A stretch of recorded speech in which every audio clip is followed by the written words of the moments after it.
Hoje a gente vai mergulhar numa análise bem provocadora sobre justiça seletiva. A gente vai partir de uma série de tragédias que, à primeira vista, não parecem ter nada a ver uma com a outra. Mas o material que guia essa análise argumenta que, na verdade, elas revelam um padrão bem perturbador, sobre como o valor da vida é medido na nossa sociedade. A análise começa conectando pontos que chocaram todo mundo. Um ciclista atropelado por um carro de luxo, um motorista de aplicativo assassinado, uma criança vítima de bala perdida, um indígena queimado vivo e, de uma forma bem particular, a morte brutal de um cachorro. Sabe, a princípio parecem só tragédias isoladas, mas a tese aqui é que todas elas fazem parte da mesma constelação de violência. E aqui está a pergunta que vai guiar toda a nossa conversa hoje. A gente está olhando para acidentes, para falta de sorte, para crimes individuais? Ou será que existe algo mais profundo, um padrão sistêmico que conecta todos esses pontos? A tese central é muito forte. O que une esses eventos não é o acaso, mas sim o que a fonte chama de uma constelação estrutural de violência. É a ideia de que, na prática, o valor de uma vida é sistematicamente organizado numa hierarquia, sabe? Definido por critérios de classe, de raça, de status econômico. Para a gente conseguir desvendar essa ideia, vamos seguir um roteiro em 5 partes. Primeiro, vamos entender o que é essa constelação. Depois, investigar a base econômica dela e os códigos sociais que ficam escondidos. Aí, a gente vai ver como a burocracia da injustiça funciona. E, por fim, entender como tudo isso resulta num contrato social que foi rompido. Bom, entrando na nossa primeira parte, o foco aqui não é só nos crimes em si. O ponto principal é a resposta do sistema. É no padrão de como as instituições reagem a essas mortes que a verdadeira estrutura de poder se revela. E esse padrão se repete, né? Investigações que se arrastam por anos, a culpa é sempre minimizada, o dolo intencional vira uma simples imprudência, a lei é interpretada de um jeito que sempre favorece réus da elite, e o resultado, quase sempre o mesmo, punições que são mais simbólicas do que efetivas, ou até absolvições por detalhes técnicos. É essa repetição que transforma tragédias individuais num sintoma social. Mas por que esse padrão existe? Para entender isso, a análise nos leva para a base material da desigualdade. Vamos explorar como a economia e a estrutura de classes acabam definindo quem merece justiça e quem não merece.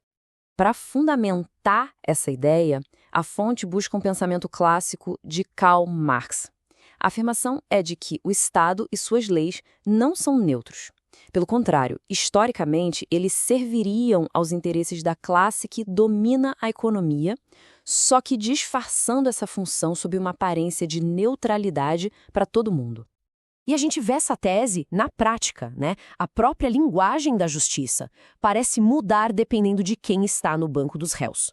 Para a elite se fala em imprudência, em dúvida razoável. Já para a vítima da periferia, a morte vira dano colateral e a sua história se torna só mais um número de processo. Aquela ideia de igualdade perante a lei, argumenta a fonte, acaba sendo só formal. Mas a desigualdade não é só econômica. A análise vai mais fundo e mostra como alguns códigos culturais e sociais funcionam de forma invisível para manter essa hierarquia dentro do próprio sistema de justiça. E aqui, a fonte nos apresenta o conceito de violência simbólica do sociólogo Pierre Bourdieu. É uma forma de poder bem sutil que não precisa da força física, porque ela opera através de estruturas que a gente internaliza e acaba aceitando como se fossem naturais, como se fossem legítimas. É o que a fonte descreve como o hábitos do campo jurídico. Pensa bem, juízes, promotores, advogados de elite, eles frequentemente vêm da mesma origem social, falam a mesma língua, compartilham os mesmos códigos culturais de um réu que dirige um carro de luxo. Isso cria uma afinidade mesmo que inconsciente. Já a família de um motorista de aplicativo ou de uma criança da favela é vista como o outro. E as vozes dessas pessoas acabam sendo desacreditadas por vieses de classe. E o caso do cão-orelha é usado aqui como um exemplo que revela muita coisa. A comoção nacional que ele causou sugere que o que mobiliza a proteção da lei e o luto público não é a vida em si, mas o que se chama de capital simbólico. O cachorro, que estava integrado a uma família, tinha um capital afetivo que corpos humanos da periferia, que são historicamente desumanizados, muitas vezes não têm aos olhos da sociedade. Ok, agora vamos para os mecanismos. como é que a própria máquina do Estado, com seus processos, laudos e papelada, consegue normalizar a injustiça e fazer com que a culpa de uma pessoa simplesmente desapareça dentro do sistema. Para explicar isso, a análise recorre a Hannah Arendt e ao famoso conceito da banalidade do mal. A ideia é que atos terríveis podem se tornar rotineiros, banais, quando são feitos através de uma longa cadeia burocrática, onde ninguém, em nenhuma etapa, se sente totalmente responsável pelo resultado final. Olha só esse processo em ação. Cada passo parece uma decisão técnica, isolada. O motorista alega uma distração, o promotor aceita uma acusação mais branda, o juiz aplica a lei ao pé da letra. No fim das contas, a culpa se dilui em laudos, recursos, tecnicalidades, até se tornar invisível. O mal se torna um processo administrativo. A fonte, então, nos apresenta o conceito de biopolítica, de Michel Foucault, que é o poder do Estado focado em gerenciar a vida da população, em otimizar a saúde, a longevidade, a produtividade. É sobre fazer viver. Mas, em contraste direto com isso, vem a necropolítica, de Achille Mbembe. Esse é o lado sombrio do poder.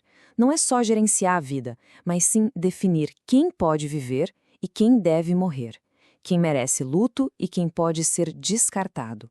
E essa decisão, segundo a fonte, segue linhas raciais e econômicas muito claras. E assim a gente chega ao clímax do argumento.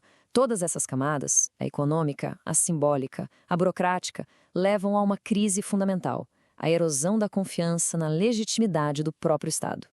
Usando uma ideia de Nietzsche, a fonte explora as consequências culturais disso tudo. Quando a justiça que é pregada não bate com a justiça que as pessoas vivem no dia a dia, um sentimento de niilismo começa a surgir. A sensação de que valores como igualdade perante a lei são só uma farsa. A justiça passa a ser vista não como um ideal, mas só como mais uma ferramenta do poder. E isso atinge o coração do contrato social de Rousseau, que é aquele pacto fundamental que dá legitimidade ao Estado. A base desse pacto é que a lei deve ser a expressão do bem comum. E, claro, deve se aplicar a todo mundo, sem exceção. Então, quando a experiência repetida das pessoas mostra que a lei protege os privilegiados e criminaliza a pobreza, esse pacto se rompe. Obedecer à lei deixa de ser uma convicção ética e virá só uma questão de medo da punição. Isso para aqueles a quem a punição de fato se aplica. Então, para a gente recapitular, a gente viu como cada pensador ajuda a montar o quebra-cabeça dessa constelação. Marx nos deu a base econômica, Bourdieu, os códigos culturais, Arendt, o processo burocrático, Mbembe, o poder sobre a vida e a morte, e Rousseau, a consequência final, a quebra do contrato social. E a análise nos deixa com esta pergunta final, que é ao mesmo tempo um resumo e um desafio. Quando a justiça seletiva vira regra, a questão não é mais sobre fazer pequenas reformas. A questão se torna muito mais profunda, sobre a própria natureza da comunidade política que a gente quer construir.